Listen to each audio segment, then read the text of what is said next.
Et puis côté politique, Jeannette Salzman, vous êtes directrice d'une école de danse pour la danse urbaine contemporaine depuis 26 ans. En parallèle, vous êtes assistante de laboratoire chimie et biologie au collège Spiritus Sanctus à Brigue depuis 2019.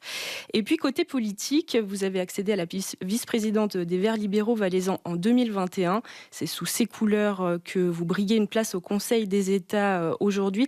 Vous rêvez de Berne directement sans avoir d'autres mandats politiques. Il n'y avait pas plus simple pour commencer? Merci pour la question. Et non, c'est pas seulement moi qui fais la politique, c'est aussi les gens autour qui m'aident à le faire. Et puis, je me suis toujours intéressée à la politique. J'ai toujours regardé aussi à la télé ou aussi au journal. Et puis, jusqu'à maintenant, aucune partie m'a plu, sauf maintenant les Verts libéraux. Et eux, ils sont venus en 21 en Valais.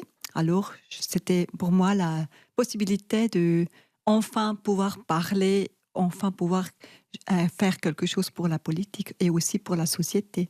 Malgré tout, il y a tout un chemin à faire. Vous êtes plus connue en tant que danseuse que politicienne à l'heure actuelle.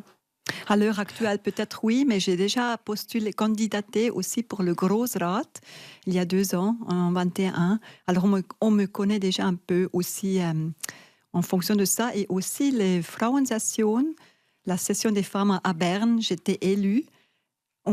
La tête s'est connue aussi en politique. Il y a combien de Verts libéraux dans le Haut-Valais?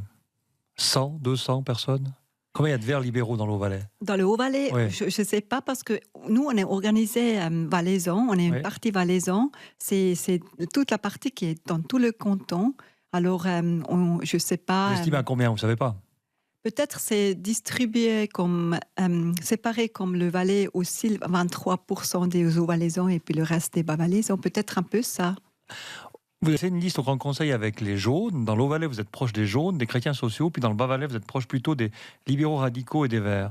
C'est quoi les vrais verts libéraux alors? Les vrais verts libéraux, c'est des gens qui pensent positif, qui ont envie de donner des envies, des solutions.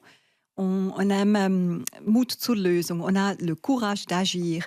Et puis on aimerait présenter ces résultats, ces solutions au peuple, mais aussi à la politique. C'est peut-être aussi des fois un peu scientifique. On se base beaucoup sur la recherche et puis on aime l'économie et l'écologie. On relie les deux ensemble.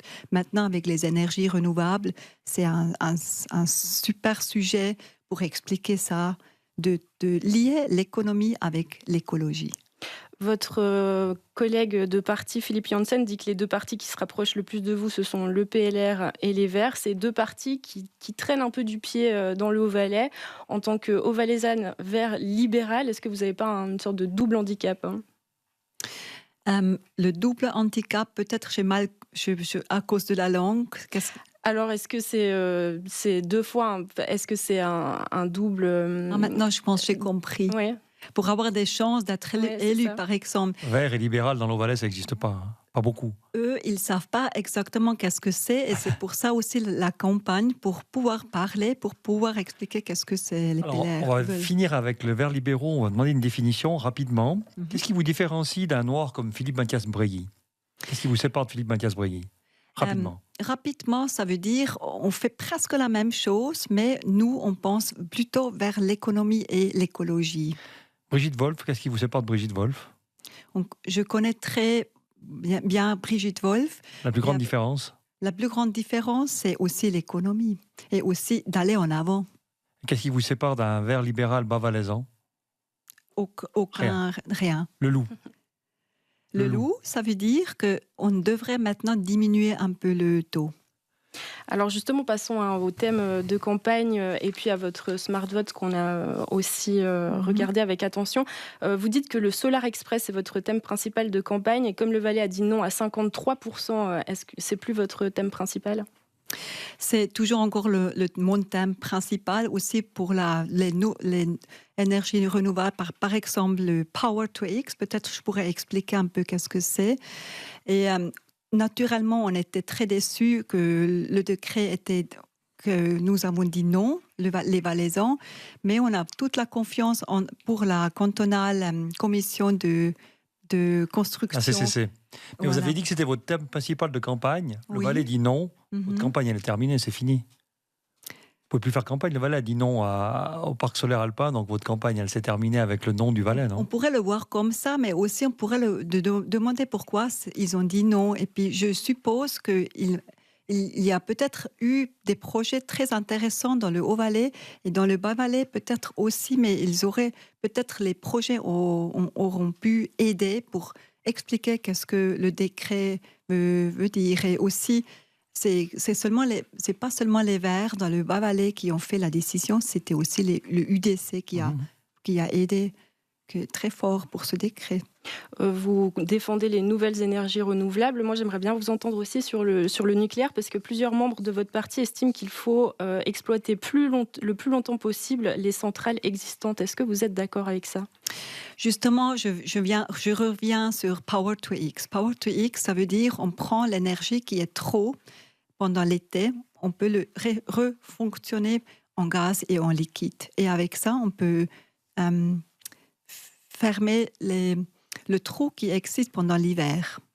Et puis, on a besoin de l'énergie atomaire aussi actuellement pour pouvoir faire la transmission énergétique, la transition énergétique.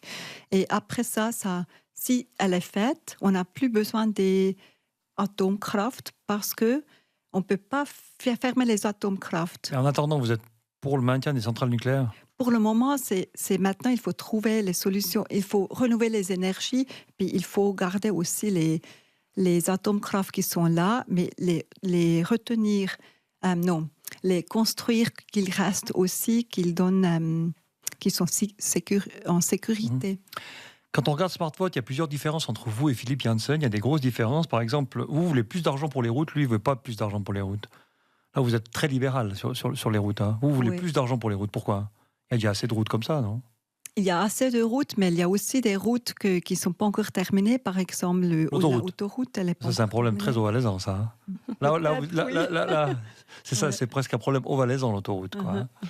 Aussi, autre différence, vous l'avez dit, favorable à un nouvel assouplissement des dispositions de protection des grands prédateurs. Vous dites plutôt oui. En même temps, parmi vos priorités politiques, on lit la biodiversité. Est-ce que ce n'est pas un peu contradictoire? Justement, maintenant, on parle du loup, c'est ça. Justement, maintenant, c'est trop tôt de pouvoir régler que la nature règle le tout. On n'a pas encore les systèmes, alors il faut maintenant l'humain qui règle le tout parce que c'est trop tôt de laisser réagir la nature. On termine avec peut-être le deuxième tour. Il y a 5 femmes dans cette élection. Vous êtes plus proche de Marianne Marais ou de Céline Desimon? Vous? Personnellement, je connais les deux. Mais politiquement, vous êtes plus proche de Marianne Marais ou de Céline Desimon? Peut-être plutôt Marianne Marais. Pourquoi? On a fait la connaissance, j'ai fait la connaissance des deux, aussi parce qu'elle parle beaucoup de humain. Et pour moi, c'est quelque chose de très important, l'humain qui est dans la société, dans notre pays. Donc au deuxième tour, entre Marianne Marais et Philippe Nantermont, vous votez? Marianne Marais, parce qu'elle est une femme, c'est clair. Philippe Janssen va être énervé puisqu'il est proche du PLR, donc lui va voter Nantermont, puis vous votez Marais. Ça va s'annuler vos votes alors? Non, ça ne va pas annuler parce qu'il y a aussi d'autres voix qui pourraient aider les femmes, par exemple. On a 50% de la population, on est des femmes, et puis 50% des humains, peut-être des hommes. Des hommes, oui. Quoi qu'il en soit, on est au bout déjà de cet entretien, ça passe vite. Merci d'avoir joué le jeu des questions-réponses. Merci également à notre confrère du Nouvelliste, Vincent Franière, pour sa présence et ses questions. On se donne rendez-vous lundi pour la suite de notre série d'interviews sur le grill. Philippe Nantermont, conseiller national du